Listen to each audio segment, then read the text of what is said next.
When it comes to exposure, I think you want to work with celebrities.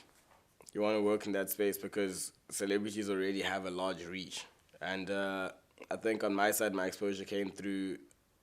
We were working with Hot FM, the radio station, and they were a main client for like 3 years, 4 years now. And through working with Hot FM, I got to meet a lot of celebrities, and I did get to request to do videos for them, and some of them would pay, some of them wouldn't. But then through working with celebrities, you get corporate companies that know these celebrities that start approaching you as well. So I would, if it's about exposure, I would suggest working with celebrities, because companies don't really publicize who's done their jobs and stuff. So there's two things. There's exposure and experience, right?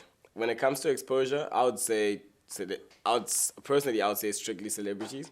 And then when it comes to experience, I think partnering up with blogs and with bloggers and sort of startup companies is always a good way to go about it.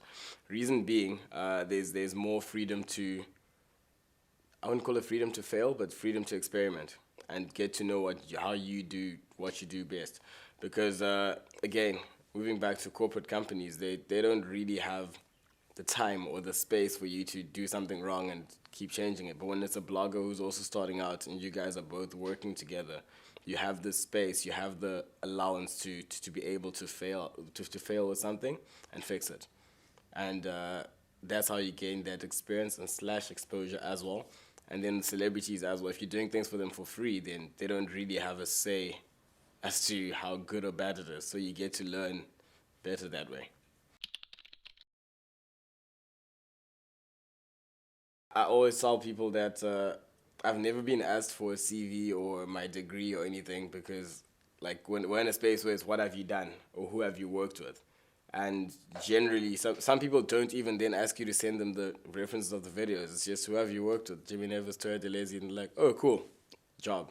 And I'm like, so what you are saying is right, that when you work with certain big clients, it's no longer about your product, it's who you've worked with, which is somewhat wrong, but then that's how it is.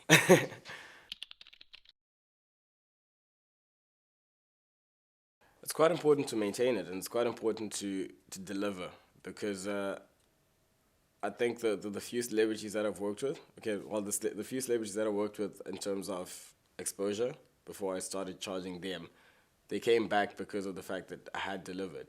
And there's probably, I mean, there's probably 1,000 young people who are keen to just do things for free. Well, tens of thousands of young people who are keen to do things for free anytime. You know what I mean? So if you don't deliver, they can jump on to the next person. But if you deliver and you keep that relationship going, then that could then end up becoming a big client, if you know what I mean. So it is definitely important to keep those relationships going.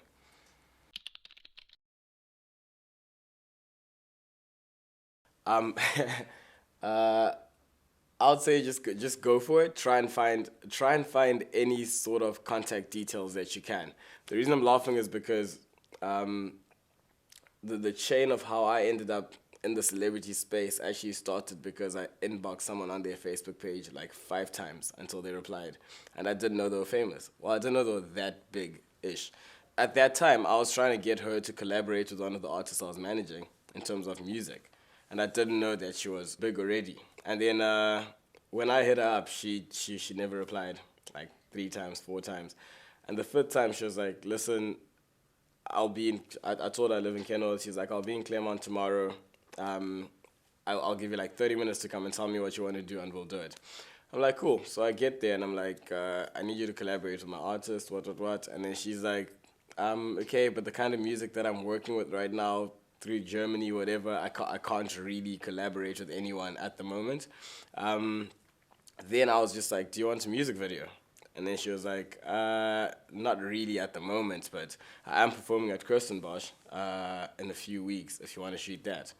And I was like, "Okay, cool." She actually started out by paying. She didn't pay me, she paid for the camera equipment. And I didn't know that her Kirstenbosch performance was opening for Toya Delezi, and this is the time when Toya was pretty big. So while we were backstage, just before Toya went on, when Linda came back, she was just like, "Can you film my performance?" And I was like, "Cool." And I shot that. And I sent it to her, and she followed me on Twitter. We started talking a bit, and since then I've done a couple of jobs for her. Yeah, I think the advice would be try and find any contact details, Facebook page, the manager's number, the booking agent's number. Try and find a friend who knows a friend who knows a celebrity. Go to events. Go to an event when the celebrity is off stage and he's trying to go to a seat or something. Just approach him and be like, "Listen, I do videos. Here's my card, or can I take your manager's number?" Just, I would say go for it. You kind of have to be an extrovert about it. And you kind of have to, be that awkward guy that tries too hard sometimes, especially at the beginning.